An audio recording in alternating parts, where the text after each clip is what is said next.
Rhodium Yachtmaster, Chocolate Yachtmaster, Batman, Pepsi, Root Beer, Olive Day, Aquanaut, Nautilus, Royal Oak, Silver Snoopy. Yes, these are all the hype watches, the luxury big hitters, most sought after, brand new. And they're the PCs that for a long while now commanded the biggest premiums on the secondary market, and trade prices sat well above their retail. And if you licked enough AD rear end, were a dead cert for a quick flip profit. That was all true 12 months ago, and even after a market price correction thanks to Putin, a tanking economy and opportunist Bitcoin chances now living back in their parents' spare room, you'd assume that an Olive Day, for example, would still be a tidy profit out of the AD. Or is it?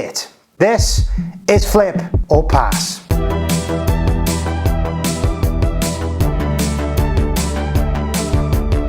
Welcome back to Flip or Pass. I'm Vinny, a watch dealer, and I'm going to run through those most sought after PCs from the biggest brands and reveal the current market trade price a dealer like myself would likely offer you for one of those, should all of your numbers come in at once and you get offered one new. But are they still as much of a lottery win as they once were? Let's kick this off then with one of the most popular watches of 2021 and 2022. This is the Rolex GMT Master 2, aka the Root Beer, the two-tone rose gold and steel. On the secondary market, in terms of end user price, reached heights of up to £24,000 at the peak of the market. So the question is now, is it a flip or a pass? It is still a flip, but barely a good one, to be honest. You would only realise a profit of around £600 buying that from the authorised dealer and flipping to a secondary market dealer like myself. And it begs the question, actually, whether building up a purchase history with a dealer, which probably would include a lot of jewellery, several other pieces from brands that you don't want, brands that will lose money, it begs the question as to whether it was even worth it. With a watch like this that was extremely popular to begin with, one wonders whether the whole flipping game has really come to an end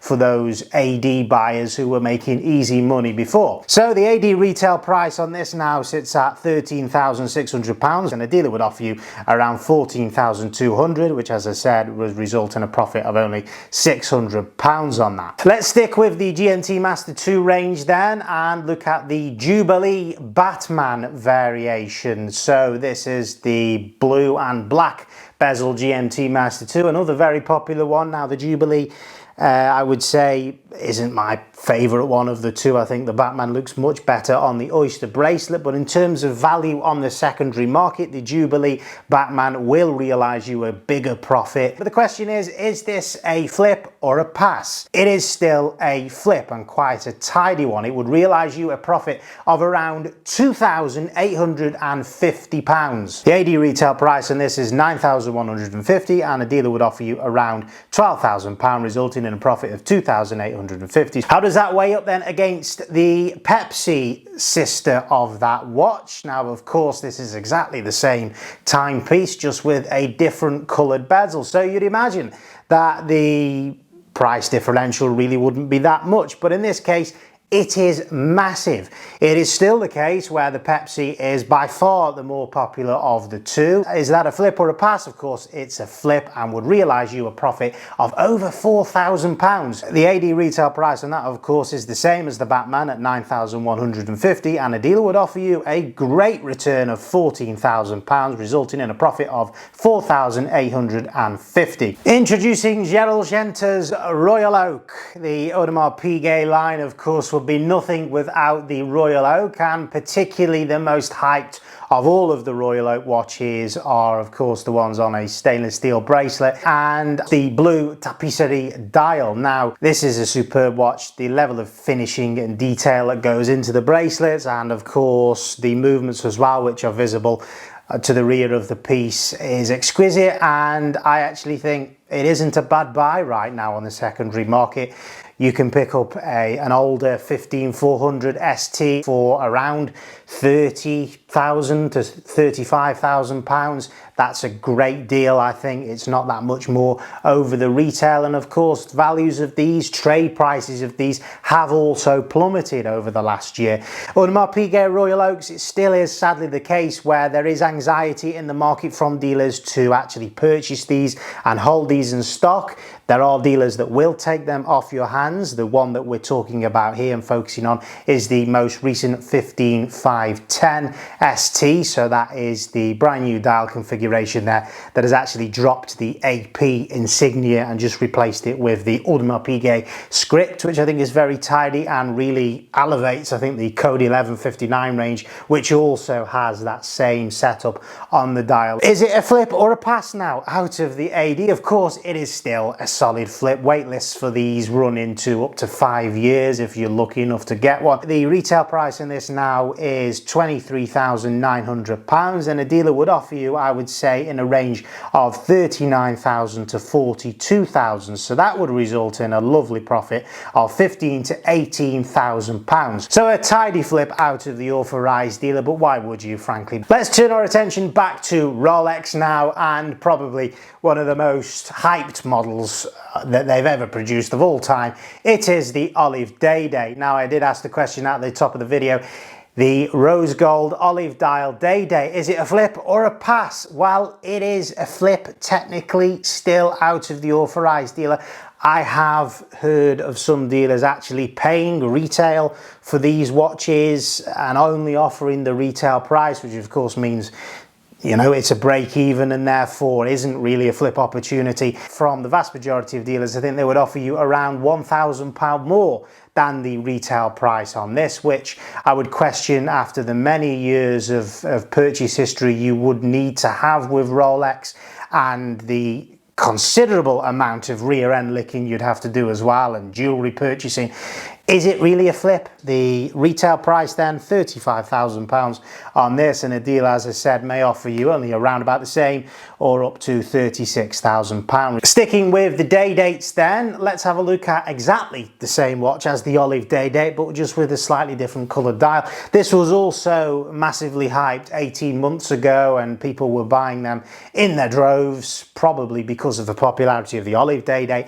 It is the Chocolate Dial Day Date. Is it a flip or a pass? Guys, this is now a resounding pass at the authorized dealer, and in stark contrast to the Olive Day Date, would result in a terrible loss of over £3,000, a loss of £3,200 flipping that to a secondary market dealer. So absolutely not worth putting your name down on a wait list for one of those. Let's chat about the Daytona line then. Of course, we have learned of a brand new update to that entire collection at Watches and Wonders, with the new movement in there, of course, and slightly different case configurations, which means that we're in a bit of a transitional phase now. So to actually talk about purchasing one of them out of the authorized dealer and would they be a flip or a pass, I think is difficult to do. In terms of demand for those older 116 references, I would say that if it so happens that once the 126 references hit the scene,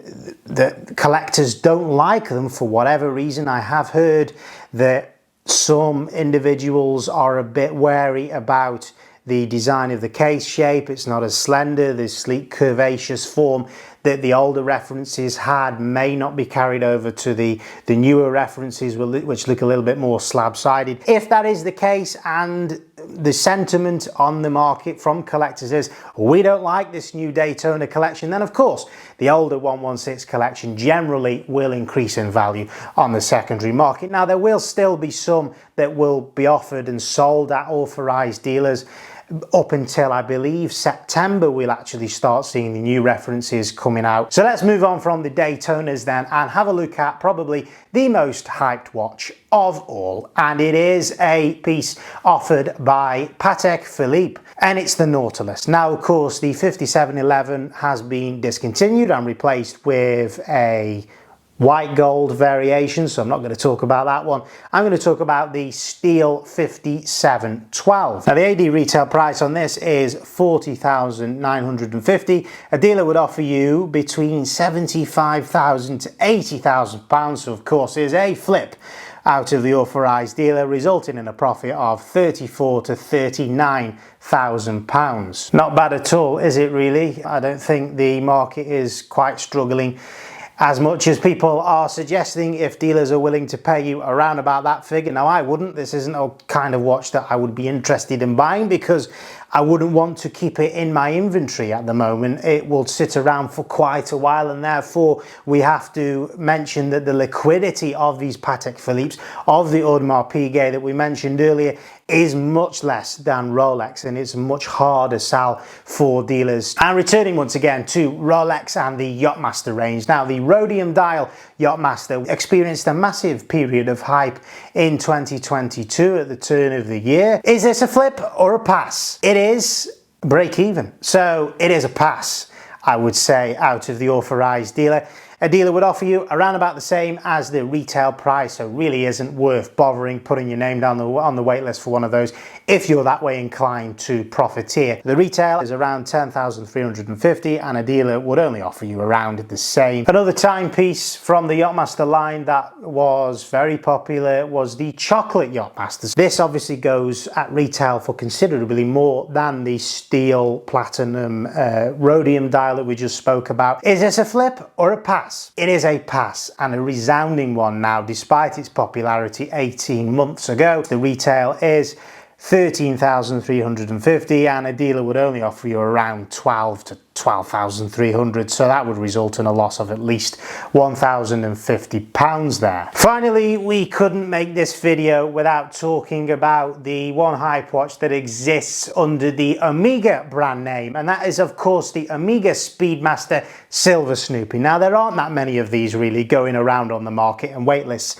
are very high, so I didn't expect this to be a watch that would be a pass. It is of course a flip opportunity out of the authorized dealer. I have no idea what the process is at Omega to buy this kind of watch. I think you've got to be a long-standing existing client of that particular branch to be lucky enough to get the call. It's one of the best ones that we spoke about here today. It would make you a profit of around £5,000. So the retail price on this now is £9,800 and a dealer would offer you around £15,000 for one of those. So a profit of £5,200. So there we go. Some of those market trade prices were quite revealing and eye-opening, I think, for one or two of those watches that now are a pass out of the authorized dealer and wouldn't make you any money at all. And many others were as expected, or really as they were before. That Silver Snoopy hasn't changed that much at all in secondary market value. With Patek Philippe and Audemars Piguet, those watches we spoke about, they were so far above the retail price to begin with that even after that market correction, they still sit at trade well above the retail price and would be a flip opportunity. Anyway guys, I hope you enjoyed that one. Please go check out beatthewaitlist-watches.com and I'll see you next week.